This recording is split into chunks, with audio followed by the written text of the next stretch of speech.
पंकज जैन साहब, अनुज जी ने बहुत ही सही एग्जाम्पल यहाँ पे दिया कि ताश के पत्ते की तरह एक के ऊपर एक पत्ता रखते जाइए और जब एक पत्ता होता है जो सारे पूरे उस पिरामिड को गिरा देता है। तो ये जो आखिरी पत्ता है वो अब सामने खुलकर आ गया है कि अभी आखिरी पत्ता आना बाकी है। अगर दूसरे शब्दों में कहें तो पहले चाइना फैक्टर, फिर ग्लोबल फैक्टर, फिर अब अर्निंग फैक्टर। अब और कोई फैक्टर बचा हुआ है क्या जो डर सताएगा कि नहीं अब होगा, जितने दर्द आने थे आ चुके हैं फैक्टर के लिहाज से? लक्ष्मण जी नमस्कार।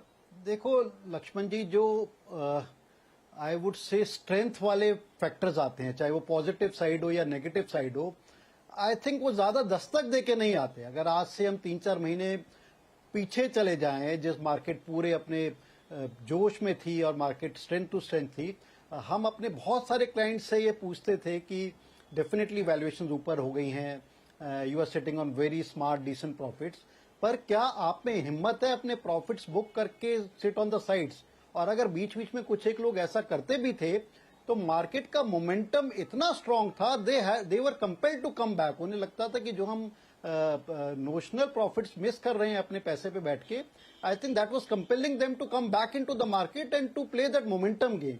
और before the China factor came in, हमें नहीं भूलना चाहिए कि एक छोटा सा ट्रेलर हमारे को जापान में जब इंटरेस्ट रेट हाइक हुआ था, एक दशक के बाद जो जापान में इंटरेस्ट रेट हाइक हुआ था on a temporary basis, on a short term basis, ठीक है, that was not a very time wise correction, but एक शार्प ट्रेलर हमें करेक्शन का वहां भी देखने को मिला था। And generally everybody use to think कि ये जो मार्केट में अगर करेक्शन आएगी भी, whether it will be because of US Fed, whether it will be because of crude, even war की वजह से कोई ज्यादा करेक्शन नहीं आ पाई। सो चाइना फैक्टर जो आया, चाइना का जो स्टिमुलस आया, it was something like absolutely किसी ने एंटिसिपेट नहीं किया था, out of syllabus kind of thing. और जनरली हमने देखा है अपने 25-27 साल के मार्केट के एरियर में कि जो कई बार जो ट्रबल सम या अच्छे फैक्टर्स होते हैं बता के नहीं आते, and that is what has happened. ठीक है, मार्केट में फ्रॉथी वॉल्यूशन डेफिनेटली हो रही थी, पिछले 6-8 महीने से हो रही थी ये फ्रॉथी वॉल्यूशन, ये नहीं कि एक दिन से हो रही थी। एंड सडनली ये सारी चीजें एक साथ समीकरण होके आई। एंड जिस तरह की हमने सेलिंग देखी पिछले 30-35 दिन में, या सेलिंग देख रहे हैं एफआईज की तरफ से, 10, 11, 12 बिलियन डॉलर की सेलिंग हो चुकी है, काफी कंसंट्रेटेड सेलिंग हुई। तो एंड आई थिंक अब एक बांध सा टूट गया। अब एक रिटेल निवेशक जो उसको बड़ा सीरियसली काउंटर कर रहा था, म्यूचुअल फंड्स के पास जो कैश फ्लो था सीरियसली काउंटर कर रहा था, आई थिंक अब जाके उसमें एक कंसर्न का भाव आया है। और जिस तरह से करेक्शन देखी है हमने मिड कैप में, ऑलमोस्ट 20 से 30% की स्टॉक्स में करेक्शन देखी है। सो आई थिंक सिनेरियो अभी भी थोड़ा सा हेजी हैगा, टेक्निकल्स काफी ब्रीच हो चुके हैं ऑन द लोअर साइड। अभी जो अगला मेजर इवेंट है यूएस इलेक्शंस का, जो कि अगले 2 हफ्तों में अनफोल्ड हो जाएगा, I think that could be another reason.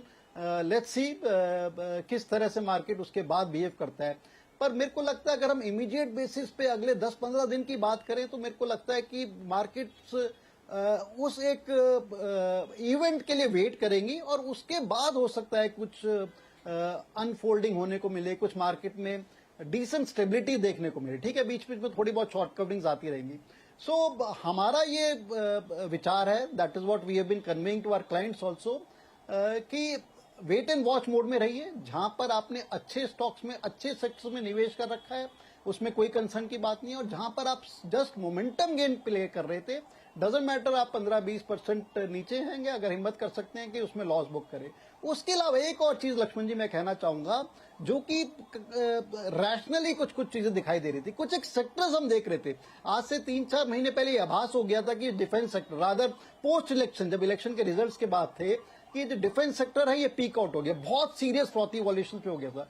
सो इस सेक्टर में जो अब ऊपर में फंस गए हैं, I think they will have to spend some more time before they get exit. PSU shares में मेरे को लग रहा है काफी फ्रॉथी वॉल्यूशन हो गई थी।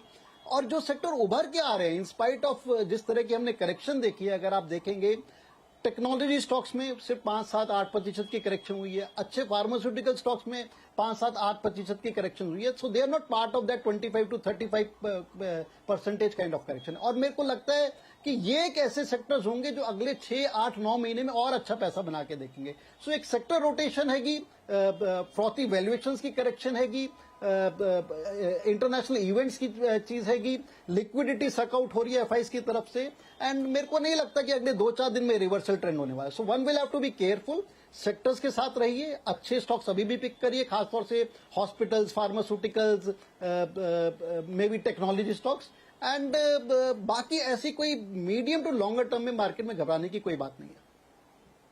बिल्कुल, इस पे हम लोग और डिटेल में चर्चा करेंगे शो में आगे चल करके कि अब जो लोग हैं वो कहाँ बने रहें, जो नए पैसे लगाना चाहते हैं वो कहाँ जाके पैसा लगाएं। दलजीत साहब, जैसा कि अभी जैन साहब ने बताया कि अगला जो ट्रिगर है या फैक्टर है वो है आपको यूएस इलेक्शन। तो यूएस इलेक्शन को लेकर के आप लोग मार्केट किस तरह से रीड कर पा रहा है कि कैसा रिजल्ट आएगा, कैसा रिएक्शन देंगे? देखिए, मार्केट तो मुझे लगता है कि अभी जो पिछले 15 दिन की अपनी जो फॉल हो गई वो यूएस के इलेक्शन पे, तो उससे पहले ही सब कुछ हो गया है। तो बहुत कुछ कर लिया मार्केट ने अच्छा, सबसे ऑलरेडी। पहले ही हो गया। बहुत कुछ हाँ। पहले से कर लिया। अब शायद वो उतना ज्यादा इम्पैक्ट नहीं रहे, बट हाँ फिर भी एक बड़ा इवेंट होता है तो उसका इम्पैक्ट एक टेम्परेरी रूप में तो आता ही है। मार्केट को शायद ट्रम्प साहब ज्यादा पसंद आते हैं, पुराने ट्रैक रिकॉर्ड को देखें तो। अब किस तरीके का इस बार रहेगा और क्या हम आगे मार्केट का रुझान रहेगा, वो तो it will be again a very temporary thing. I think हम तो उस पर ज्यादा ध्यान नहीं देते हैं इन अपनी अंडरस्टैंडिंग में। अपने जो हमारा स्टॉक सिलेक्शन क्राइटेरिया या मार्केट में बने रहने का जो क्राइटेरिया, उस पर ज्यादा ध्यान हम नहीं देते कि इस तरीके की ये जो इवेंट है वो बहुत इम्पैक्ट करेगा।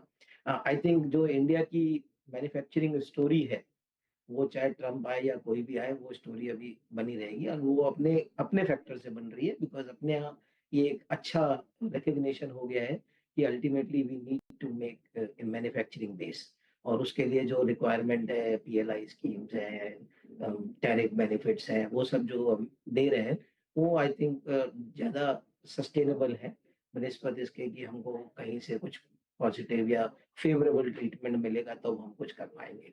तो आई थिंक, और हमें बहुत ज्यादा एक्सपोर्ट्स हमारा 50-20% हमेशा से रहा है, तो वो उतना ही रहने वाला है। उसमें हमें कोई ऐसा बहुत बड़ा चेंज, ड्रास्टिक चेंज दिखना नहीं है।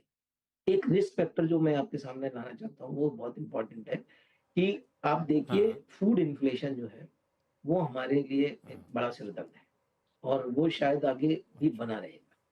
तो वो उसमें बहुत सारे कारण हैं, सप्लाई साइड है, वेदर है, सब कुछ है। बट उसकी वजह से हो क्या रहा है कि आपको दिखेंगे कि जो पॉजिटिव्स आ रहे हैं, जो ग्रोथ आ रही थी, जो कुछ था, वो कंजम्पशन में कन्वर्ट नहीं हो पा रही, बिकॉज लोगों के पास पैसा नहीं है। तो अगर हम लोग बहुत उम्मीद रख रहे थे कि रूरल साइड अच्छा करेगा, तो आगे चल के जो है अपना कंजम्पशन रिलेटेड सेक्टर्स को अच्छा बेनिफिट मिलना चाहिए। बट इस बार की जो कमेंट्री आ रही है वो सब बता रहे हैं रूरल ने थोड़ा ठीक किया, लेकिन अर्बन ने उससे कहीं ज्यादा खराब कर दिया। तो जो ये जो लोगों के पास खर्च करने के लिए जो पैसा नहीं बच रहा है, वो जो है एक बड़ा कारण है। और दूसरा जो कारण है वो कंज्यूमर लेंडिंग का, जो जिसपे आरबीआई ने पिछले 6-8 महीने में काफी कुछ रोक लगाने की कोशिश की, डिजिटल लेंडिंग, और उसमें वहां पे भी बहुत फ्रॉड बिल्ड हो रहा था। तो उसका तो सिस्टम के लिए वो अच्छा था, बट उसका असर जो है वो अब आने वाले समय में दिखेगा। तो जो एबनॉर्मल ग्रोथ कुछ कुछ सेक्टर्स में हो रही थी, वो शायद लगता है कि अभी वो नॉर्मलाइजेशन की तरफ आएगी। और सबसे इम्पोर्टेंट चीज है कि ये पहला साल होगा आफ्टर 4 इयर्स जब हमें अर्निंग्स जो है वो नॉर्मलाइज होती दिखेंगी। पिछले आप देखिए कि कोविड के बाद से हर साल कुछ ना कुछ हुआ। तो या तो जैसे कोविड के बाद अगले साल ही एकदम से लॉजिस्टिक कॉस्ट, ट्रांसपोर्टेशन कॉस्ट सब खत्म हो गई, तो अर्निंग्स आपकी बहुत बढ़ गई। अगले साल यूक्रेन हो गया, सारी अर्निंग्स खत्म हो गई। थर्ड ईयर फिर वापस कमोडिटी साइकिल आपके फेवर में आ गई, फिर अर्निंग बढ़ गई। तो ये बहुत उतार चढ़ाव रहा। लेकिन ये साल पहला ऐसा है जबकि आपकी अर्निंग्स जो है वो रेवेन्यू को ट्रैक करेंगी। मतलब रेवेन्यू अगर हम बोल रहे हैं बीएससी 500 15-20% से ग्रो करेगा, तो इस अब आपकी जो ईपीएस ग्रोथ है वो भी 15-20% ज्यादा नहीं हो सकती। तो ये जो नॉर्मलाइज अर्निंग होगी, इसको एक्सेप्ट करना मार्केट के लिए मुश्किल हो रहा है, क्योंकि हम लोग एक्सट्रापोलेट कर देते हैं जो पिछले क्वार्टर में नंबर आए, जो पिछले साल के नंबर थे, तो ऐसा मान के चलते हैं। तो 2008 की बात याद आती है जब लोग कहते थे कि 20% 30% ग्रो करना तो मेरा बर्थ राइट है, और फिर हमने देखा कि वहां क्या हुआ। तो वैसा वाली सिचुएशन जो अभी चल रही थी पिछले 3-6 महीने से, आई थिंक ये सब नॉर्मलाइज होने के तरीके हैं, और ये ही आगे चल के अगले कुछ महीने तक हमने को ऐसा दिखने को मिलेगा। पंकज जैन साहब, ये जो एफएमसीजी कंपनियां, ऑटो कंपनियां, उनके रिजल्ट जो हैं